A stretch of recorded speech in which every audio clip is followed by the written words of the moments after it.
The evening was still, but unease hung thick in the air. On a shadowy street, Officer Daniels clenched the steering wheel, his gaze sharpening as he noticed a solitary woman heading to her vehicle.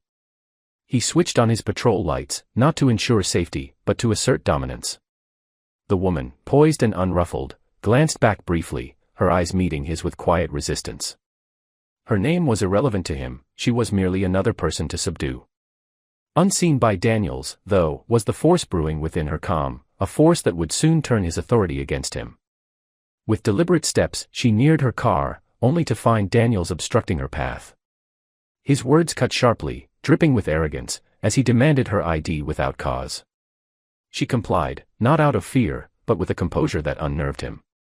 Her tranquility was not submission, it was a signal. Blind to it, Daniels leaned closer, mistaking intimidation for triumph. In that moment, he sowed the first seed of his own ruin. Sometimes power fools a man into thinking he's invincible. Daniels prowled around her like a predator eyeing its quarry, raising his voice, demanding answers she didn't owe. He pressed, expecting her to crumble. She didn't.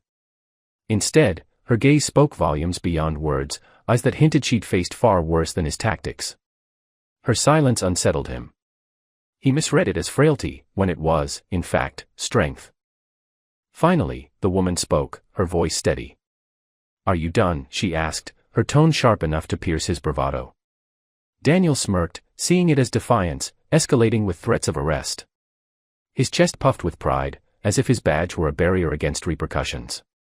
What he failed to see was that every word, every move, was being quietly catalogued, not by cameras or bystanders, but by the very person he deemed powerless. By now, the woman's patience had worn thin. She tilted her head slightly, her calm giving way to something fiercer, authority. "Do you even know who you're addressing?" she asked softly, her words halting Daniels mid-breath. He tried to scoff, but unease crept across his expression. There was something disquieting in her voice, something that made him step back even before she unveiled her truth.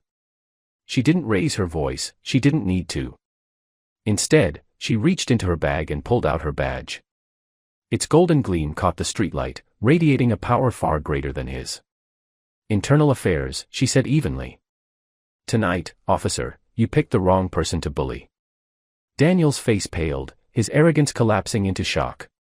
The woman he'd tried to dominate was no victim, she was the authority tasked with investigating men like him.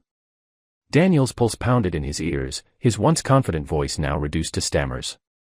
He tried to backtrack, claiming his actions were routine, but her gaze sliced through his excuses like a blade. She didn't need to shout. Her silence pressed harder than his bluster ever could. Every moment of his intimidation was now evidence, and he knew it. The air grew dense. For the first time in years, Daniels felt diminished. His badge no longer seemed like power, it felt like a shackle. "We'll talk at headquarters," she said, slipping her ID back into her bag with deliberate care. Her calm certainty made it clear, this was no suggestion. It was a judgment. Daniels had lost control, and worse, he'd handed her the proof herself. The next morning, Daniels sat in a cold, bare office. The same woman entered, no longer a stranger from the street, but the head of internal affairs. Her presence commanded the room effortlessly. He sat rigidly, his earlier bravado replaced by fear. Every word he'd said to her echoed in his mind, each one more incriminating than the last. She opened a file, revealing a history of complaints against him, each one overlooked until now. With precise calm, she reminded him of the oath he'd violated, the trust he'd betrayed, and the disgrace he'd brought to his badge. Daniels tried to defend himself, painting his actions as misunderstandings, but his excuses fell flat against the weight of evidence. For the first time, the officer who thrived on fear found himself powerless before accountability. Word of the investigation spread swiftly. The department that once protected Daniels now distanced itself, unwilling to bear his corruption's burden. Officers murmured in corridors, their voices blending relief with caution. The head of internal affairs didn't just deliver justice, she delivered a reminder that no badge, no rank, no intimidation could shield someone from the truth. That evening, Daniels sat alone in his car, staring at his reflection in the rearview mirror. The men who once wielded fear so easily now quaked under its weight. His downfall wasn't sparked by crowds, evidence, or cameras. It was triggered by one woman's resolve, her ability to stand steady against his storm and expose the truth he could no longer evade. The story spread beyond the department, reaching the community he once terrorized. For many, it signaled change, proof that justice could hold firm, even against those in uniform.